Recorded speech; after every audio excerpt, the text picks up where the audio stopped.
నమస్కారం ASC news కి స్వాగతం। ఈ నెల 17వ తేదీన బొప్పుడి వద్ద తెలుగుదేశం పార్టీ, బీజేపీ, జనసేన పార్టీల ఉమ్మడి మహాసభ నిర్వహిస్తున్నారని, సభకు ముఖ్య అతిథిగా భారతదేశ ప్రధానమంత్రి నరేంద్ర మోడీ హాజరు కానున్నారని అద్దంకి శాసనసభ్యులు గొట్టిపాటి రవికుమార్ అన్నారు। పంగులూరు మండలం తెలుగుదేశం పార్టీ కార్యాలయంలో శుక్రవారం టీడీపీ, జనసేన పార్టీల ముఖ్య నాయకులతో సమావేశాన్ని ఏర్పాటు చేయగా ముఖ్య అతిథిగా ఎమ్మెల్యే రవికుమార్ హాజరై మాట్లాడారు।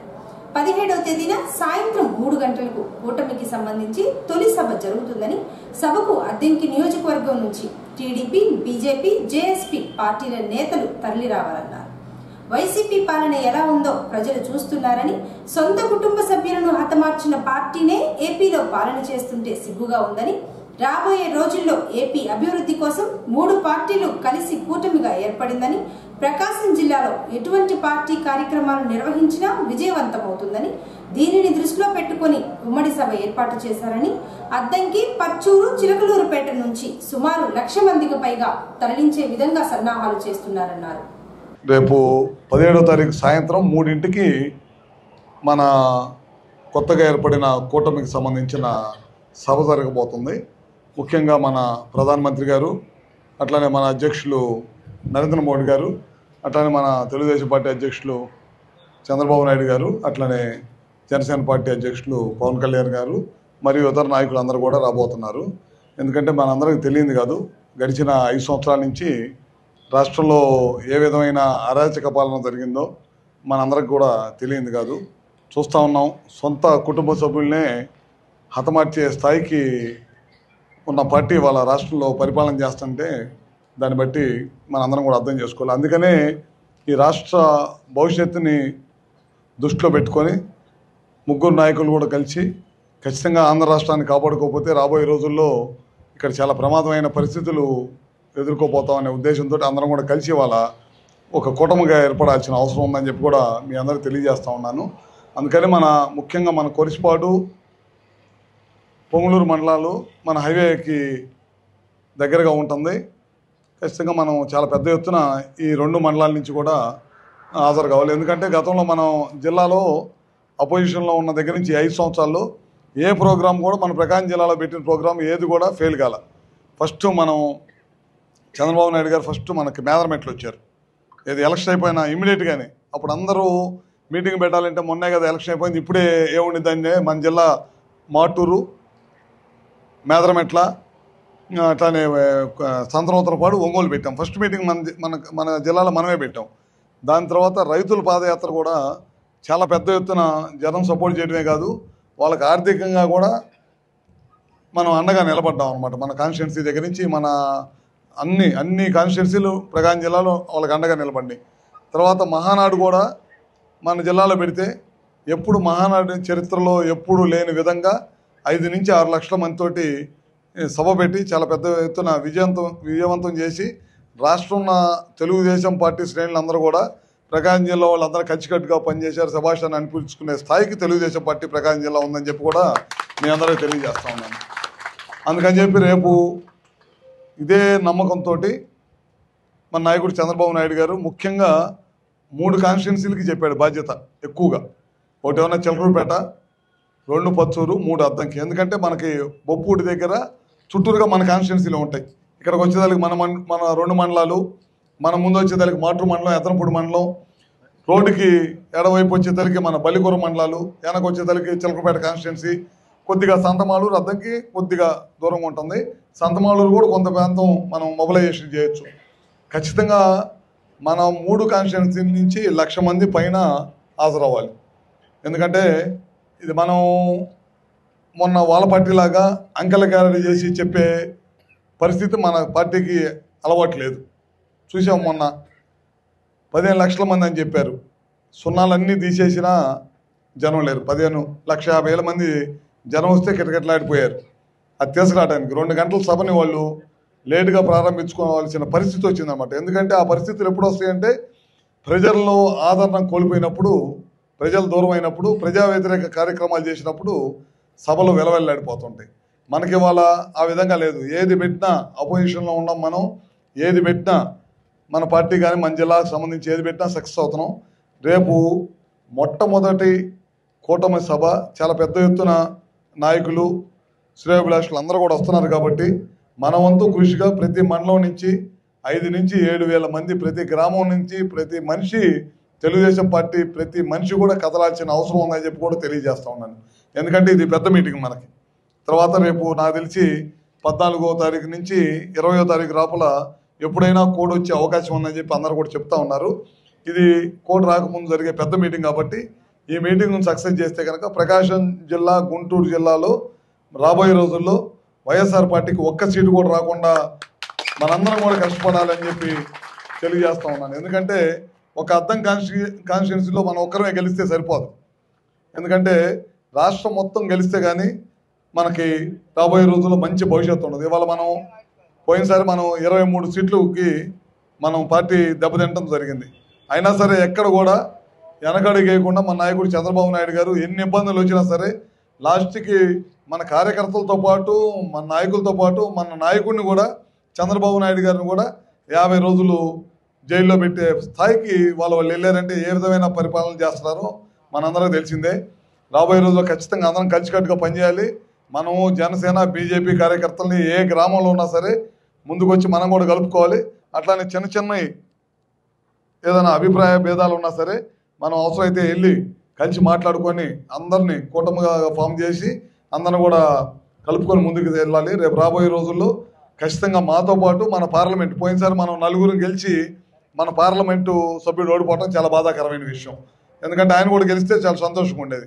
కానీ ఈసారి ఆ విధంగా లేకుండా మన బాపట్ల పార్లమెంట్లో ఉన్న 7 కాన్స్టిట్యున్సీలతో పాటు అట్లానే మన జిల్లాలో ఉన్న 12 కాన్స్టిట్యున్సీలతో పాటు పార్లమెంట్లు కూడా గెలిపించుకోవాల్సిన అవసరం ఉందని చెప్పి కూడా సభాముఖంగా మీ అందరికీ తెలియజేసుకుంటూ ఖచ్చితంగా రేపు రాబోయే సభకి ప్రతి ఒక్కరు కూడా ప్రతి ఒక్క కార్యకర్త కూడా నడుమింగించి ముందుకు వస్తారని చెప్పి కూడా ఆశిస్తూ సెలవు తీసుకుంటాం. పౌరసత్వ సవరణ చట్టాన్ని భారతీయ జనతా పార్టీ రద్దు చేసే వరకు దేశవ్యాప్తంగా ముస్లింల పోరాటం ఆగదని, మైనారిటీలను దృష్టిలో పెట్టుకుని ప్రధానమంత్రి సిఏఏ, ఎన్ఆర్సీ చట్టాలను అమలు చేయాలని చూస్తున్నారని ప్రతిపక్ష పార్టీ నేతలు విమర్శించారు. పౌరసత్వ సవరణ చట్టాన్ని రద్దు చేయాలని కోరుతూ శుక్రవారం అద్దెంకి పట్టణంలో ముస్లింలు మరియు ప్రజా సంఘాల ఆధ్వర్యంలో నిరసన ర్యాలీ చేపట్టారు. భవానీ సెంటర్ నుంచి బంగ్లా రోడ్లోని అంబేద్కర్ విగ్రహం వరకు ర్యాలీ సాగింది. ర్యాలీలో మైనారిటీ సోదరులు విశేషంగా తరలివచ్చారు. ముస్లింలు చేస్తున్న పోరాటానికి వామపక్ష పార్టీల నేతలతో పాటు వైసీపీ నాయకులు సంఘీభావం తెలిపి మద్దతిచ్చారు.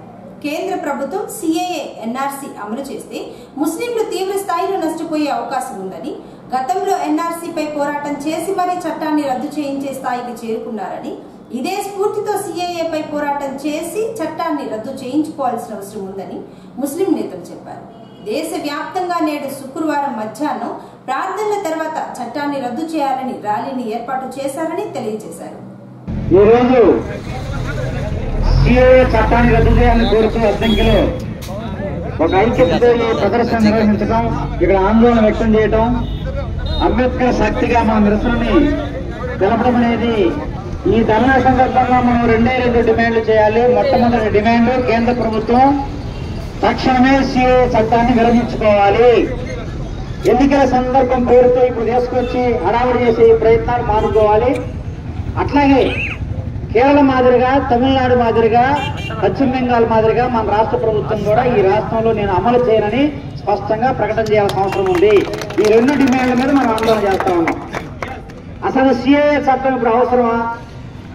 దేశవ్యాప్తంగా ప్రజలు, ఆంధ్రప్రదేశ్ కానీ భారతదేశం కానీ ప్రజానీకానికి 7 రకాల గుర్తింపు కార్డులు ఉన్నాయి. ఆధార్ కార్డు అనేది అత్యంత ప్రధానమైన కార్డు అని చెప్పి అందరికీ ఆధార్ కార్డులు ఇష్యూ చేశారు. మనలాంటి రాష్ట్రాల్లో ఆరోగ్యశ్రీ కార్డు ఉంది, రేషన్ కార్డు ఉంది, డ్రైవింగ్ లైసెన్స్లు ఉన్నాయి. అంటే భారత పౌరుడుగా తాను నిరూపించుకోవడానికి ఈ పాటికే సగటున దేశవ్యాప్తంగా ప్రతి రాష్ట్రంలో 7 గుర్తింపు కార్డులు ఉన్నాయి. ఇంక ప్రత్యేకించి ఇప్పుడు సిఏఏ గుర్తించాల్సిన అవసరం వచ్చింది.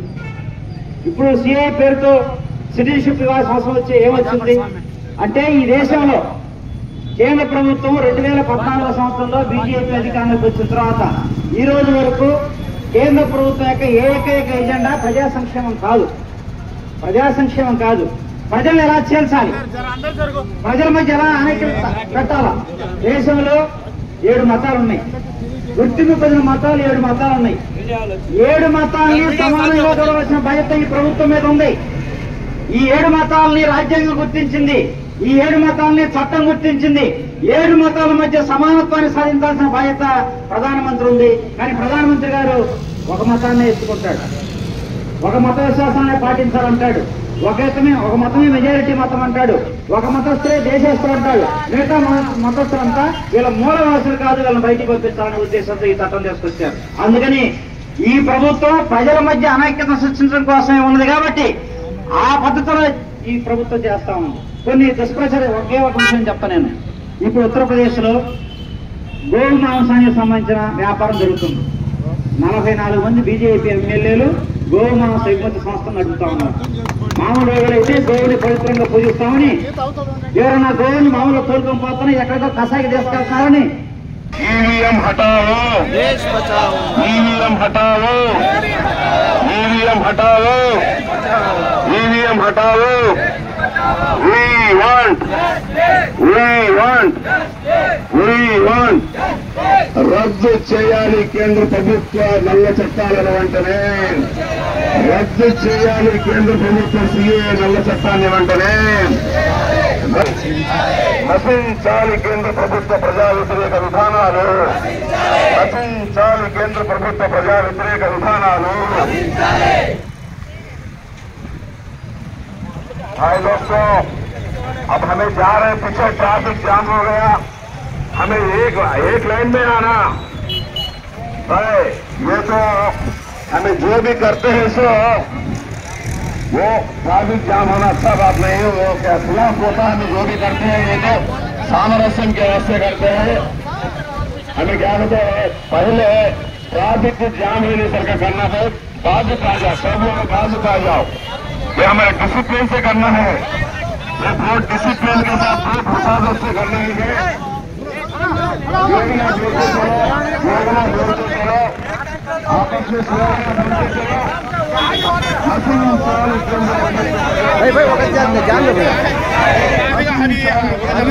परमिशन नहीं है.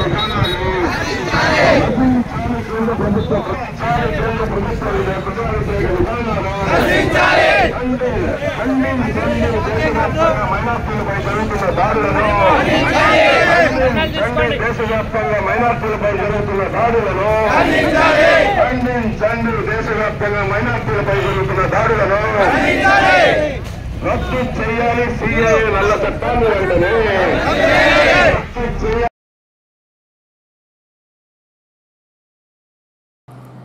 అద్దంకి పురపాలక సంఘం కార్యాలయంలో ప్రతి నెల జరిగే కౌన్సిల్ సమావేశంలో వార్డులో ఉన్న సమస్యలపై టీడీపీ కౌన్సిలర్లు ప్రశ్నిస్తున్నారే కానీ చైర్పర్సన్ ని ఎవరు టార్గెట్ చేసి దూషించడం లేదని తెలుగుదేశం పార్టీ 6వ వార్డు కౌన్సిలర్ కంపా రజని తెలిపారు.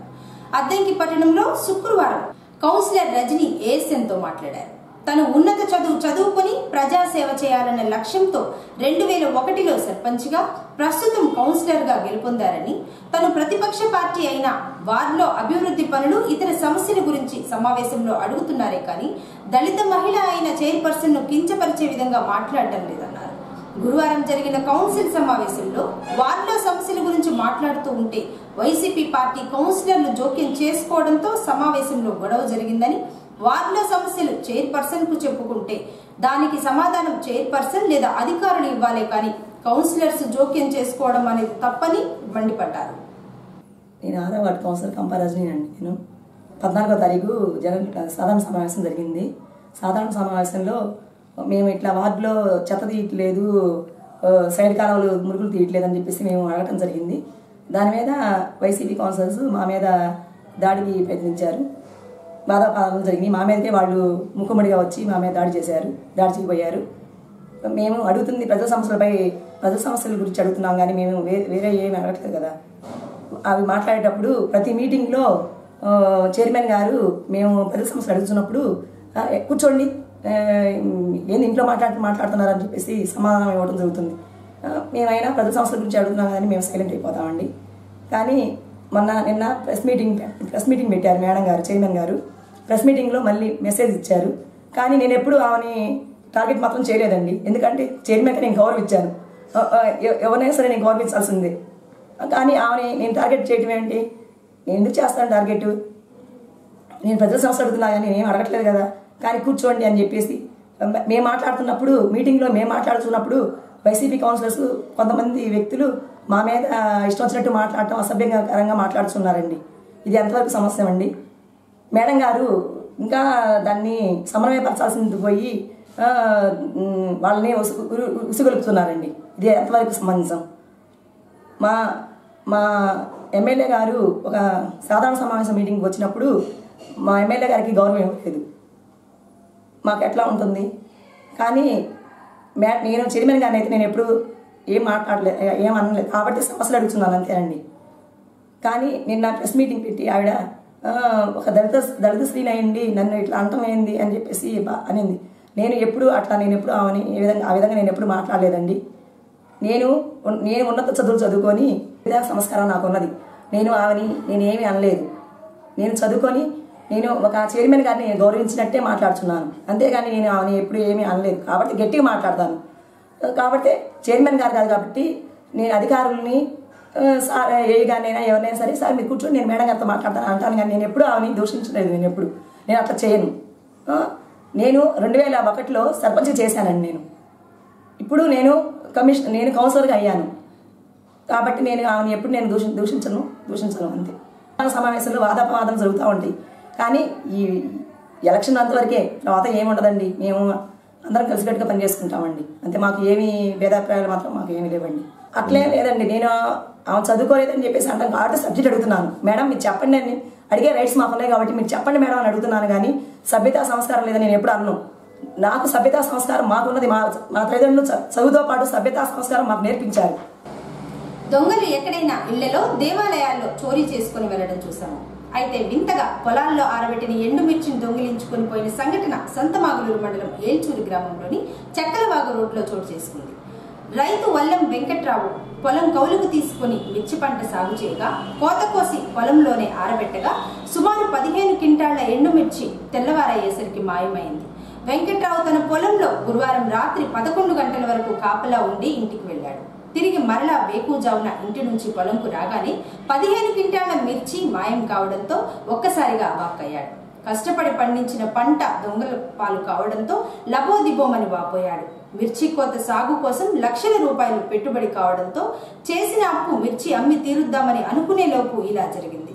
15 క్వింటాళ్ల మిర్చి ధర 2 లక్షల రూపాయలు ఉంటుందని వెంకట్రావు తెలిపారు. పోలీస్ స్టేషన్లో ఫిర్యాదు చేశారు.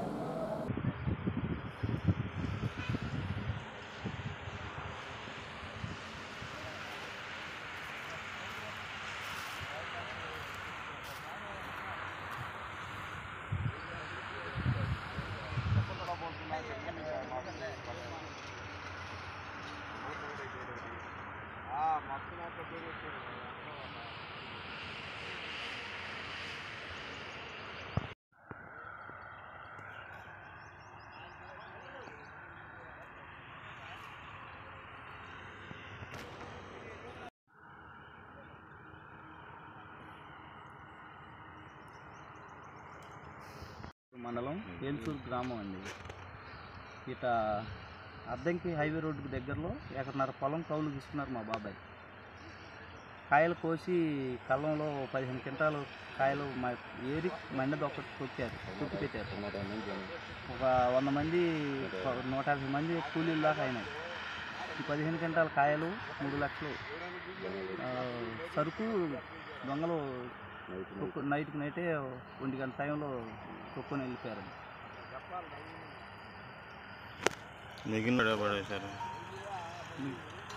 కోతాలు కూడా ఇక్కడ పడేసి వెళ్ళారండి. సరే ఎకరన్నర మిరపతోట పంట పెట్టుబడి సుమారు 4 లక్షల దాకా అయిందండి. ఏదన్నా ప్రభుత్వాన్ని ఆదుకుంటే రైతు కొంచెం సహకారం చేయుతగా ఉంటుంది. ఏల్చూరు సొంతమాలూరు మండలం బాపట్ల జిల్లా. కళ్ళంలో కాయలు మిర్చి కాయలు పోసుకుంటే రైతుల దొంగలు 1 గంటప్పుడు లాటు దొక్కిన కాయలు మొత్తం ఎత్తుకొని పోయారు ఆటోకి. ఒక 15 క్వింటాలు. రైతు పేరు రైతు పేరు వల్లం వెంకట్రావు. అద్దంకి శ్రీ చైతన్య స్కూల్ విద్యార్థులు INTSO రెండవ దశ ఫలితాల్లో విజయకేతనం ఎగరవేసినట్లు ప్రిన్సిపల్ రవీంద్రబాబు తెలిపారు. 7వ తరగతి విద్యార్థి జ్ఞానేశ్వర్ సాయి గ్రాండ్ ప్రైజ్, 4వ తరగతి విద్యార్థి నందన ప్రథమ బహుమతి, 6వ తరగతి విద్యార్థి శేష వెంకట సాయి ద్వితీయ బహుమతి, 3వ తరగతి విద్యార్థి నాగదేవాంశు తృతీయ బహుమతి, 8వ తరగతి విద్యార్థి సహస్త్రి 4వ బహుమతి, మరికొందరు విద్యార్థులు 5వ బహుమతి గెలుపొందగా వీరిని principal Ravindrababu, vice principal Anju కలిసి అభినందించి ప్రోత్సాహక బహుమతులు, ప్రత్యేక బహుమతులు అందజేశారు. INTSOలో శ్రీ చైతన్య స్కూల్ విద్యార్థులు ప్రబంధనం సృష్టించడము గర్వంగా ఉందని రవీంద్రబాబు తెలియజేశారు. Sri Chaitanya school Addanki branch INTSO second level olympiad నందు అత్యంత ప్రతిభ చాటారు.